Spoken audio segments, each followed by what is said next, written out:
just to say that this meeting is being live streamed.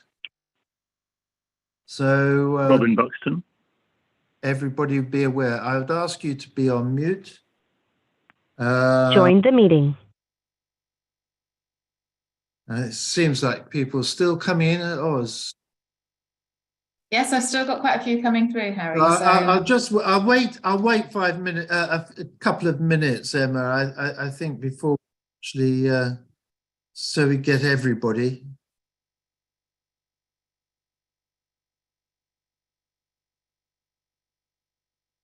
Right. Hello, Henry. Right.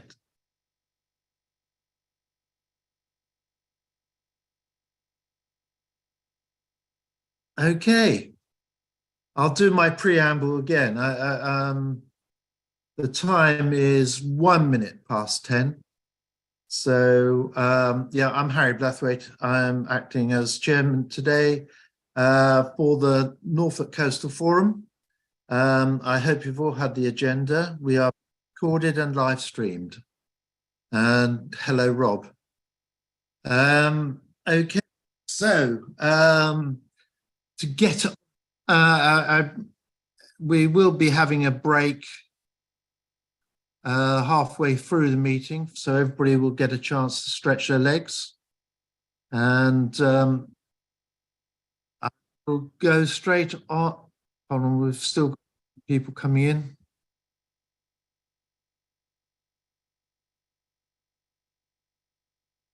And we will go on to the minutes. So we've got the minutes of the previous meeting, and I would ask anybody, I would ask for everybody's approval. If you have points to make regarding the meetings, please, please show your hands when you want to come and say something. We have a lot of people attending today, so thank you, Angie. We have apologies from Ostrand. Right. Do we have any other apologies, Emma? I think Alicia is in the meeting and she may have a list of apologies, but if not, I can get them up for you because Sandra's not here today.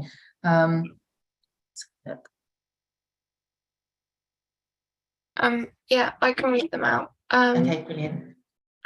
So we have Timo Riordan, Julian Gregory, Irene Lorenzoni, Duncan Baker MP, Vanessa Goldsmith, Michael Gurney, Councillor Andrew Jameson, Catherine Harries, Councillor Eric Vardy, and Rob Wise. Thank you very much, Alicia. Appreciate that. We still have people in the waiting room.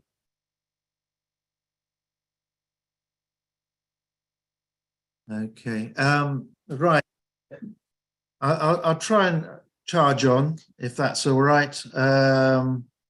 So please, would anybody who has any issues regarding the minutes or wishes to say something about the minutes, hold up your hand. Hopefully I will see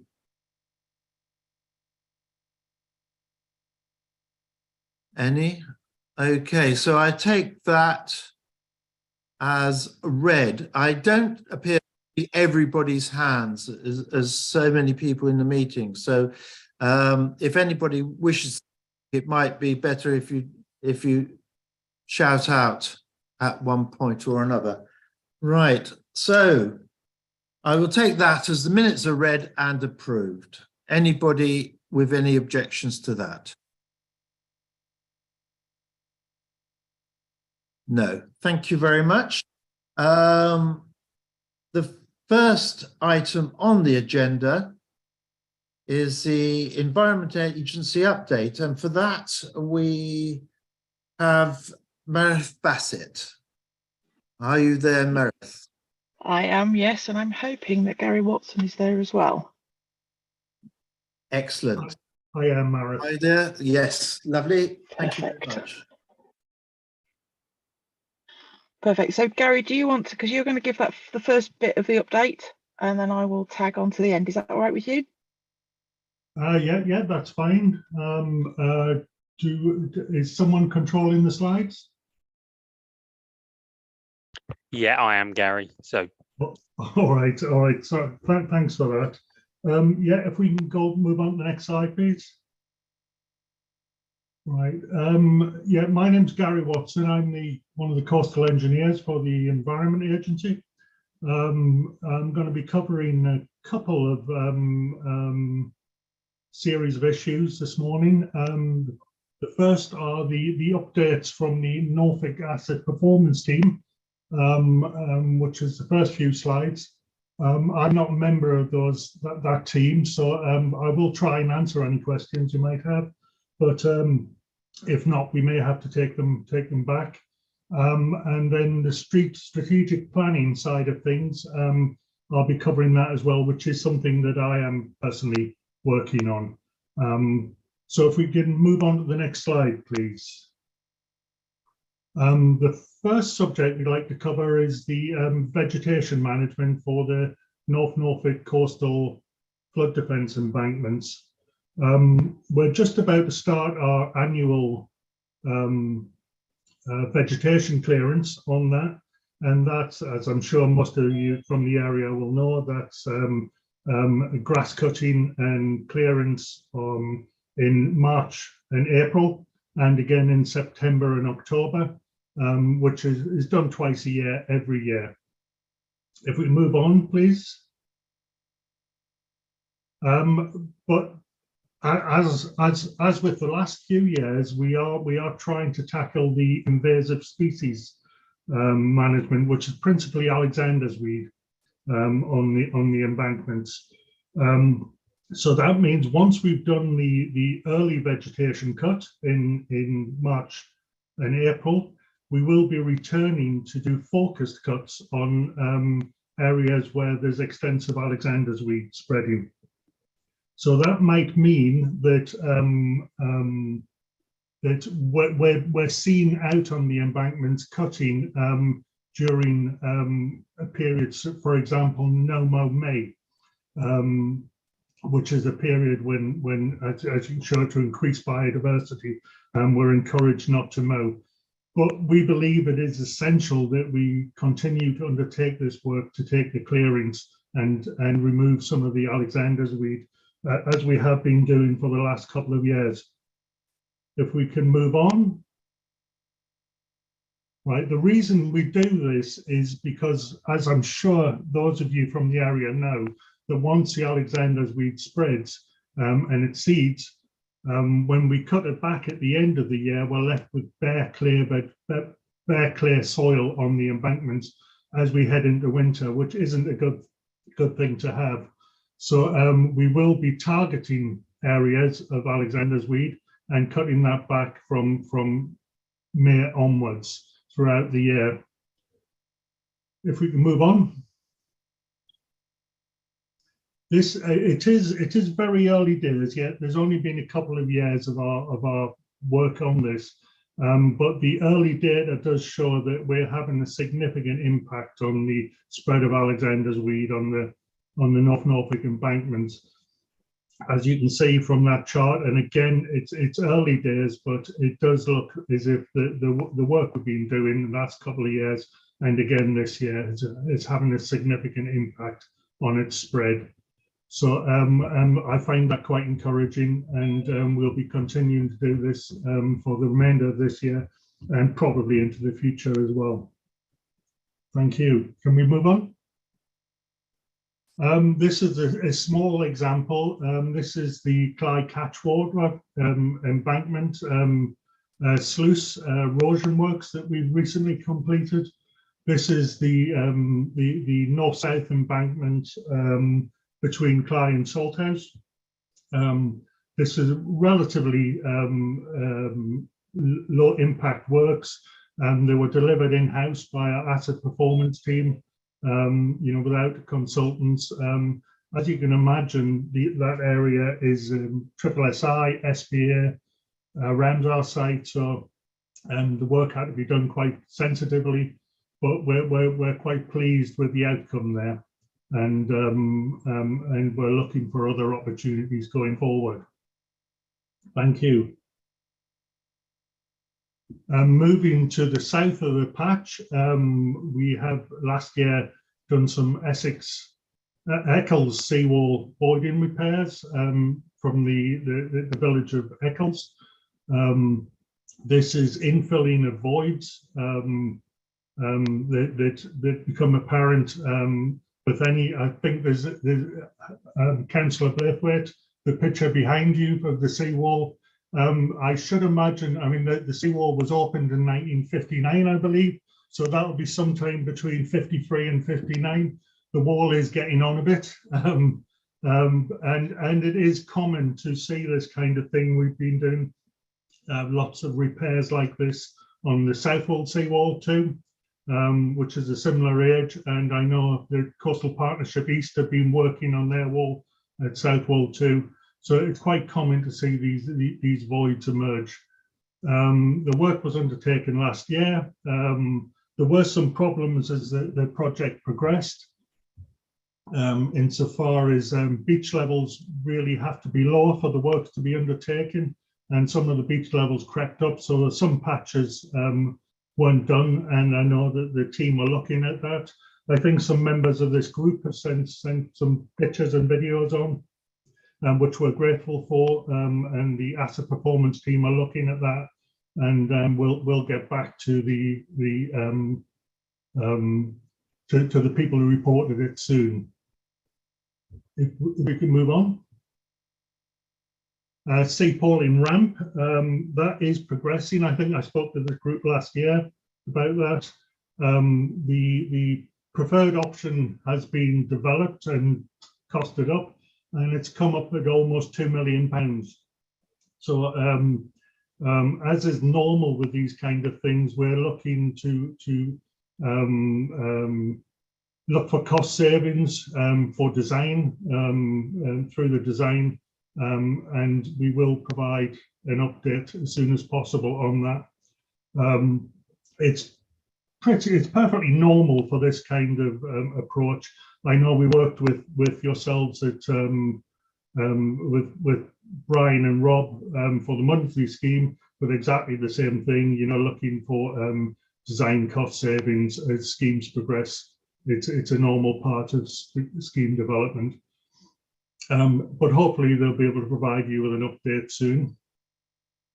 Next slide, please. As I'm sure you're aware, in North Norfolk, we had a series of high spring tides and surges on the 20th, 22nd and 24th of February. And just there is an example of the incident response, getting the floodgates closed. The Wells Gate was closed on the 24th of February in response to that. Fortunately, it passed without incident. Moving on, please. And of course, we regularly continue to do asset and public safety inspections throughout the year, all over the patch. And again, to the people who raised the issues of the voids at Eccles, we do appreciate members of the public going out and inspecting assets and reporting faults to us, because you know we can be out there several times a year with our asset inspectors doing inspections, but of course members of the public and councillors are out there much more regularly, so we do appreciate reporting any issues they might find to us. And of course we'll be heading towards the summer season shortly, and we do regularly inspect the important tourist sites for safety, so any safety defects that might emerge throughout the summer months. Thank you. This is over to the strategic planning side of things, shoreline management plan refresh. As you know, the SMP, through work with Rob and his team, SMP 6 is being refreshed as well.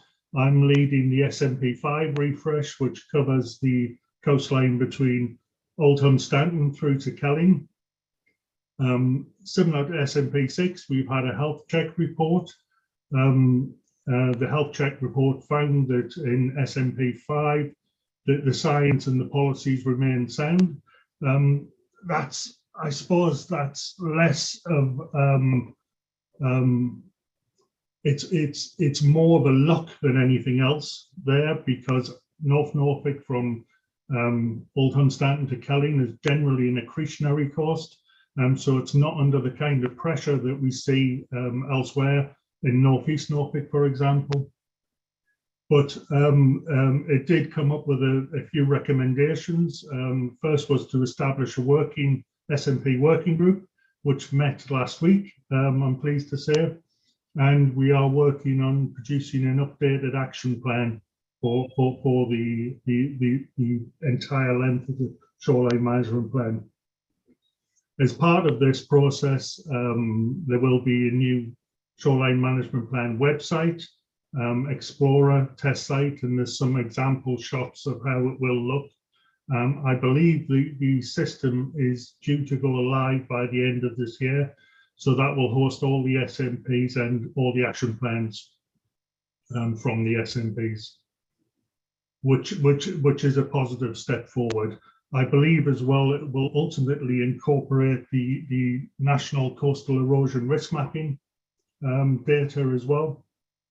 Although for SMP5, which is a largely floodable area, there'll be very little erosion mapping for that. If we can move on, please. Finally, we are embarking on the next phase of the Haysbrook to Winterton frontage. We obtained, we have approval to develop a business case for the next phase of groin repairs and beach recharge along that frontage. There remain, I think, 28 groins that need some form of attention. So it's anticipated we'll look at those first, and then the subsequent year after that, deliver another beach recharge along there. It's a significant piece of work. I think the early forecasts are about £42 million. But that is ongoing, and I'm pleased to say that we've just got approval to start that. Thank you. Right, and finally, this is over to Marath now, but one other thing that we work on in the area is, of course, local authority funding, and we've been working with Rob for the Cromer and Munsley funding cases, which I'm pleased to say, I'm sure you're all aware, has been achieved. Whilst the bulk of the work is focused principally with the local authorities to come up with the business case and the data behind that. It's still a considerable amount of work from ourselves at the Environment Agency locally to get that through the funding approvals process. And I'm pleased that that was successful. Thank you. Thank you, Gary. So moving on to me. For those of you who may not know me, I am the engagement advisor for the community engagement advisor for the RFCC. So while I work within the Environment Agency, I'm funded by Levy and work for the committee. So I've got a bit of a broader remit than some of my other colleague engagement advisors. This just sort of a little bit about the work that I've been doing and I'm planning to do. So I was involved with the 1953 commemoration and remembrance events. The Environment Agency were involved in them up and down the coast. Personally, I went along to the event at Sea Palling, which was organised by Councillor Price. It was a really good, well-attended event. We were there for 3 days. We had a stand there, talked with, met with lots of people, listened to some lovely stories or some sad stories from 1953, and talked a little bit about the future and what we're going to be doing next and how we're going to be looking after water in the future. I'm planning on going along to the Norfolk County Show in June. We're going to have a stand there talking a little bit about coastal erosion and thinking about climate change and how that's going to change the look of our coast and the look of our land for the future, and how we're going to better manage that and make communities more resilient. I recently attended the Norfolk Careers Fair, which was brilliant to see so many children there and trying to engage them and encourage them to start working within the environment. And as schools and STEM, I'm a STEM ambassador for me within the Environment Agency, and my colleague and I are going to be starting to put together some schools engagement packs and teaching packs from the sort of Environment Agency's perspective, looking at climate change, going to schools and talking a little bit about that, and just a whole pack of information, and hoping to do that on a rolling programme, so that sort of between September and November we'll be going out into schools and start talking about flooding and how to be more resilient and thinking about climate change.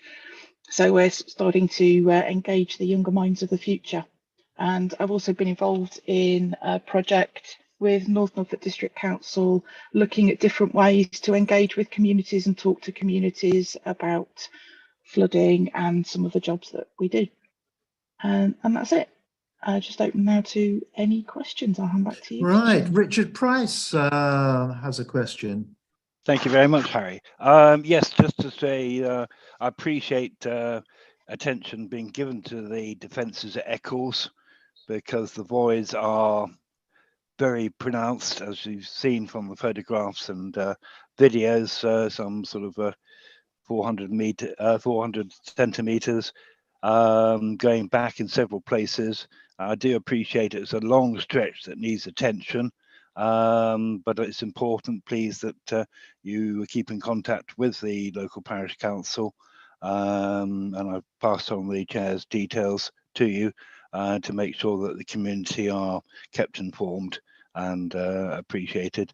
And just to say thank you again to Martha for all her support at the commemoration event in Seaporting. Thank you. Thank you, Richard. Mr. Athill. Thank you. How closely involved is the Environment Agency with the rivers flowing into the estuaries along the North Norfolk coast? Who wants to answer that? Gary? Closely involved. The main rivers are Environment Agency responsibility, yes. Well, it would be interesting. I would like to have some sort of update on what is being done about monitoring the water quality of the rivers, specifically the Stiffkey and the Glaven going into Blakeney Harbour. But I'd be interested also in the Burn. But it would be interesting to have your view on an update of what sort of what monitoring is being done on that water quality. I'm a coastal engineer. Water quality is not my bag. We have an entire separate wing of the Environment Agency to look at that. So I'm sorry, I can't give you any sensible update at this moment. But perhaps for future meetings, if the chair or the secretary can liaise with the Environment Agency, we can get someone out to speak about that. That would be great. Yeah, thanks very much indeed. Yeah, I'll make a note of that. Henry. Thanks, Harry. Following up from the Norfolk Strategic Flooding Alliance meeting that we held at Holcombe, many people were concerned at the state of the outfalls of the Burn and the Glaven going into the sea. A lot of sediment build up, and the fact that they weren't working properly, so they're in need of maintenance. Is that on your list to do, Gary, please? I'm not aware of any specific issues with the outfalls, particularly the Glaven and the Burn. So I mean, again, I'm a coastal engineer, so that wouldn't necessarily come under my radar, but I can certainly ask. If you could follow that, if you could follow it up, because local people certainly raised it as issues. Mr. Athill may be able to confirm or not. whether or not they are silted up. He's on the spot. They are silting up slightly, Henry. Morning. They are slightly silting up, but there's also another issue on the Stiffkey going in there on the outfalls of the Stiffkey River going through that sluice, and we were all slightly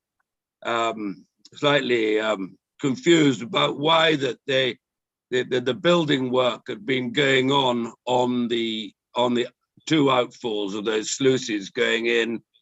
They had silver posts. They took 6 months to build those, the new outfall, and then they came back again and redid it all completely and put black posts, metal posts in, which took another 6 months, which we thought was slightly strange. But yes, they are silting up, Henry, and I think there is some work being going on with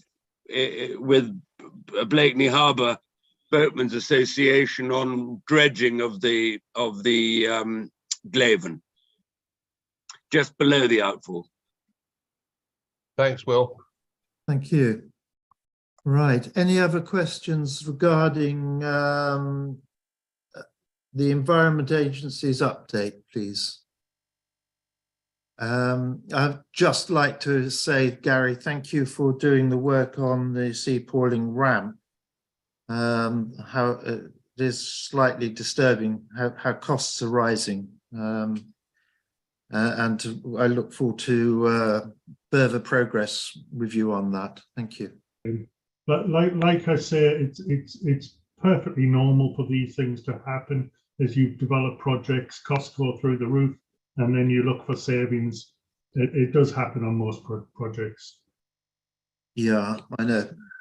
Okay, well, thank you very much. So if there's no further questions for the Environment Agency at this time, we will go on to Coastal Partnership East updates overview, and Karen, Brian or Fiona will be coming in now. Thanks, everybody. I think I'm starting off. Thanks to Gary and Marith as well. I'm just going to give a very quick overview as head of Coastal Partnership East and also as East Anglian Coastal Group Chair. And apologies to those of you who were on the Norfolk Strategic Flood Alliance meeting yesterday. Some of these slides are similar to yesterday's. Okay, thank you, Tom. Okay, so I just wanted to really share with you all how important the work we're doing in Norfolk is in terms of delivering a range of national targets and activities, as well as how we carry the Norfolk coast up to a lot of our discussions nationally about things that we think we need for Norfolk. A number of us on the call take part in a few national coastal discussions, one of which is with the Local Government Association's Coastal Special Interest Group. We're very active, particularly with the Coastal Adaptation Group. And in January, I had the opportunity with Julie Foley, who is the Environment Agency's Director of Flood Risk Strategy and Adaptation, to present evidence to the All-Party Parliamentary Group on coastal adaptation and communities. And at that event, we were able to talk about Norfolk and Suffolk in particular. I took the local view and was able to discuss some of the challenges that our coastal communities face, and also some of the things that we're hoping to do with the Coastal Transition Accelerator project, which Rob will talk about later, and our Resilient Coast project in Great Yarmouth and Suffolk frontages. That information can be shared with you later. We can share a link, but there is a report on the SIG website summarising that event. And also a couple of other APPGs happened within short succession of one another. There was one around coastal landfill sites, and there was also discussion about a call for a dedicated coastal minister as well. Some of you on the call will remember that a few years ago, there was a very seminal piece of work done around regeneration of seaside towns. This was a really important report highlighting how different and unique coastal towns are, not least that it's hard for them to attract funding because 50% of the kind of catchment area for attracting funding is in the sea. That report and its recommendations were woven into a number of different initiatives, but yesterday there was a review of that report, and the LGA Coastal SIG lead officer gave evidence based on information that we have shared on your behalf around some of the recommendations and how they're being delivered. So I look forward to getting the evidence from yesterday's session, and we'll share that with you as well. And then I think the next thing to say is that the Coastal Special Interest Group meets quarterly with members around the country. A number of the 140 local authorities with coastal frontages around the coast meet up, and we're just setting our action plans for the next 12 months, and coastal adaptation will be at the heart of one of those action plans, as well as coastal communities and how we communicate some of the challenges that we have on our coast. The Coastal Group Network. So I am the East Anglian Coastal Group Chair, and I'm one of 7 chairs nationally who work together with the Environment Agency to deliver the Environment Agency strategy and the action plans coming out of that, and also work with practitioners locally. So a number of the officers on the call today are part of the East Anglian Coastal Group.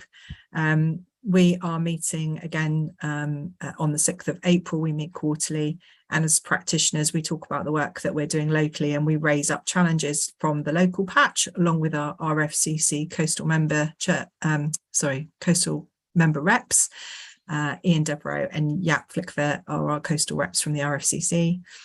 And we're progressing, obviously, as Gary was saying, a lot of work around the Shoreline Management Plan refresh, and members of the group are also involved in the NCERM2 rollout later this year, which is the erosion risk mapping.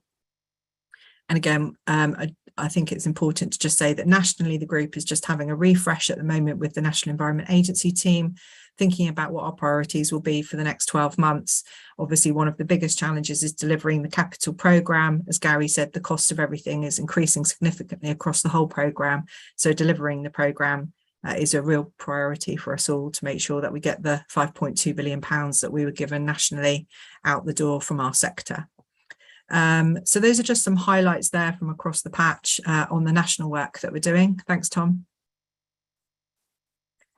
And I'm just going to do a quick round the coast roundup from my perspective. Thank you.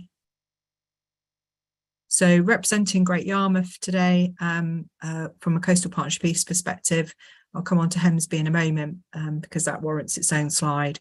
But there's a number of activities that Coastal Partnership East are doing with Great Yarmouth around our coast. We have, as you might expect, quite a lot of damaged defences as a result of recent storms, and we all think probably since the Beast from the East in 2018.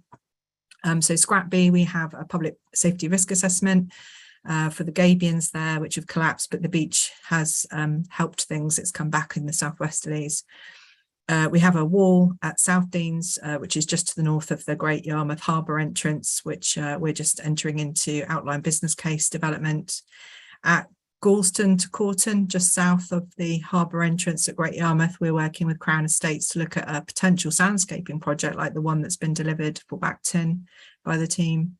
We're working closely in Great Yarmouth Town with the Environment Agency with their Epoch 3 tidal defence project, looking at how our Resilient Coast project can bring additional value and to promote resilience in the town, which Charles, my colleague, will talk about later. We're also linked in with the Broadland Futures Initiative and the Broadland Plan. Thank you. So just coming back to Hemsby, which has been the focus of our attention as a team for the last 3 or 4 weeks. Storm Larissa brought quite significant damage and beach lowering on our coast, and subsequent spring tides, particularly the equinoxes that have just passed, have compounded that. We declared the emergency with the Environment Agency on the 10th of February, and sadly 5 homes have had to be demolished due to high erosion of the soft sand dunes along this frontage. The property in the bottom of the shot there is the one property that was able to roll back. And this is ultimately part of a wider adaptation plan that we've been working on for some time as a team with the property owner here.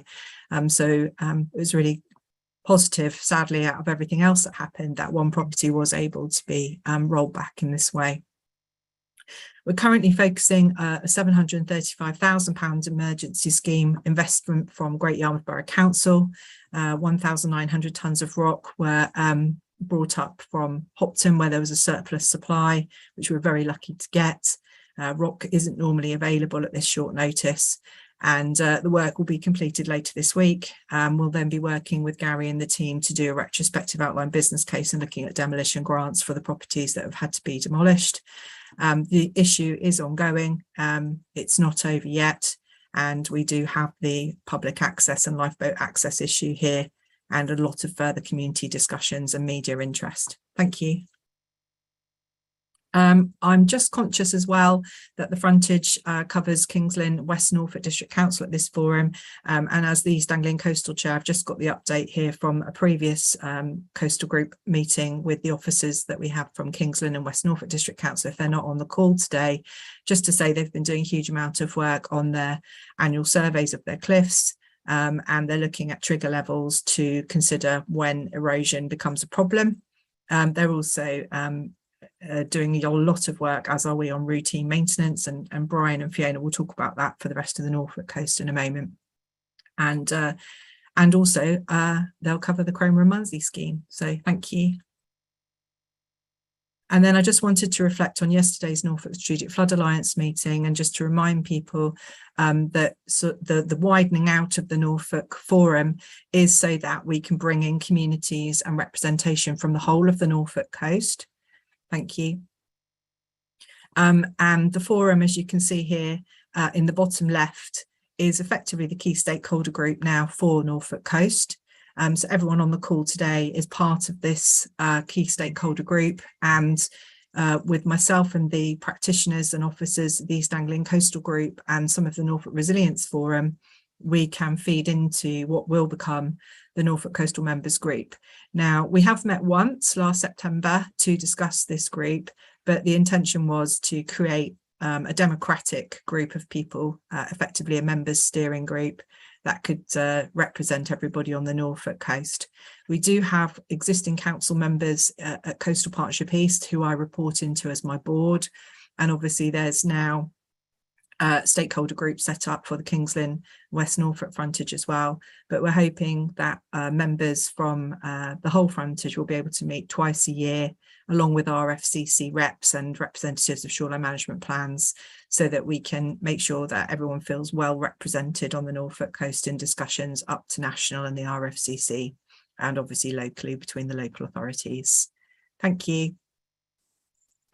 And that's just summarising what we're trying to do with the forum going forwards, and the members group there. And we can circulate these slides later, but ultimately this is feeding into the fact that the Norfolk Strategic Flood Alliance have obviously been, for the last few years now, looking at how we can better serve communities across both inland and coastal risk in terms of, you know, one voice approaches, and making sure that people have access to the information they need in an easy way. And so this is just summarising the fact that we think that having that members group will just bring some of these coastal matters together, and we can feed into the Norfolk Strategic Flood Alliance as we have been, in a more open and transparent way. Okay, thank you. I'll pass to the rest of the team now, if that's okay. Well, thank you very much, Karen. Is there any questions particularly for Karen before we move on to the rest of the team? Can I just ask Karen a question that, given that Hemsby was incredibly lucky that we actually you had a store of rock, would it be wise to have stores of rock in strategic places along the coast? That's a great idea, Harry, and one that I think we might be talking about later.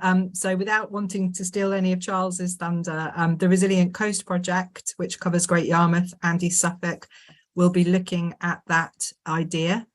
And we certainly want to have an approach where, if we can have rock, we could buy it in an efficient way, maybe in one go on a big barge, and we can hopefully store it in a couple of places around the coast. So that is part of a project that we're going to be looking at. Yes, they should be. I should just add that is for short-term solutions. It's not to put rock all around the Norfolk and Suffolk coast. It is very much to target high erosion situations, emergencies, and to buy people time while we resolve other issues that we haven't been able to resolve yet, which we hope projects like Resilient Coast and CTAP will be able to help us with. Yeah, I mean, it struck me when I looked at the Hemsby thing that Great Yarmouth Borough Council seemed to be stuck between a shortage of rock and a very soft place. So yeah, I think it's a great scheme. Okay, so Thank you. thank you. No more questions. We'll go on to Brian. Morning. Obviously, I'm not Brian speaking Oh, you're not right Fiona. now. No, unfortunately, Brian can't attend today, so we won't be having an R&M update as such, but we'll be talking about our upcoming capital scheme at Cromer and Munsley instead. So for those of you on the call who don't know me, my name's Fiona Keenahan, and I'm the Assistant Coast Engineer here at Norfolk District Council. And I'm going to quickly run through both the schemes with you. So thanks, Tom, for putting up the aerial imagery there. So if you can head west a little bit further along. Thank you. So I'll start west and head my way east, and then I'll do the same at Munsley as well. So just to start up at Runton Road car park, we'll be having our main site compound and welfare facilities located here. This will serve both the Cromer and Munsley, so it's the main site. However, Munsley will have a satellite site there as well. So once we're now onto the beach, where you have the access ramp leading onto the west section of beach there in Cromer, we'll be doing improvement works to that access ramp and having a small amount of rock in that section to help with outflanking of the cliffs along there. The running theme along Cromer as well, we'll be doing groin repair works to all 6 of the groins along Cromer. So this is similar to what you see our repair and maintenance contractors doing now. If you can head over east a little bit, Tom. And then in front of where June's Arcade is on the promenade, we'll be installing a new set of concrete access steps leading onto the beach. This is to help facilitate, once we have rock in this area, that there is an access onto the beach for members of the public. Where you can see the pier heading west, we'll be putting a rock revetment along that section and the next section over from that groin, and this will help with the overtopping that we experience in Cromer. And I'm sure if any of you are down along Cromer Promenade during any state of high tide, more often than not you will see overtopping of the seawall here, and it results in large flints being placed onto the promenade. So by putting rock along this area, this should help reduce that and protect the promenade and the slight cliff slope section between number 1s and Lily Mays from scouring. We're also planning to do scour protection along that section of cliff. As I'm sure a lot of you are aware, during the 2013 surge, we lost a vast section of the cliff toe there. So this should help with that. Heading east now, Tom. Thank you. We'll continue to be doing groin works along these 1, 2, 3, 4, 5, 6 groins along this section. It's important to note that groin 2, which is the one at the end of the Fisherman's Ramp, and groin 1 further east, which is the Banksy, known as the Banksy groin now. These 2 are critical to Cromer. If we lose either one of these groins, we potentially lose Cromer Beach. So these are our terminal groins. And then along this eastern section between the Fisherman's Ramp and the beach huts, we are going to be putting in an apron along one section of the seawall. So before the scheme was fully designed and completed, we undertook some trial holes in this area, and we noticed that there's one section that doesn't have an apron. And this is future proofing for the next 50 or so years. So once beach levels do start lowering in this area, the seawall won't then be undermined. Heading over to Munsley now, Tom, please.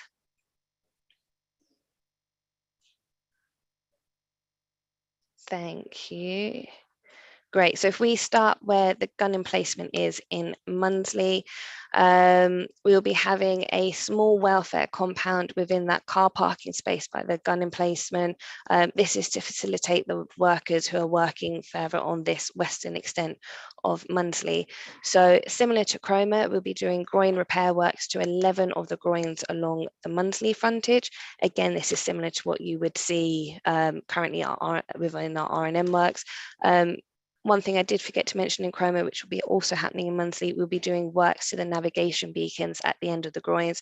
So this is either repair works or replacement of the nav beacons that are in place already.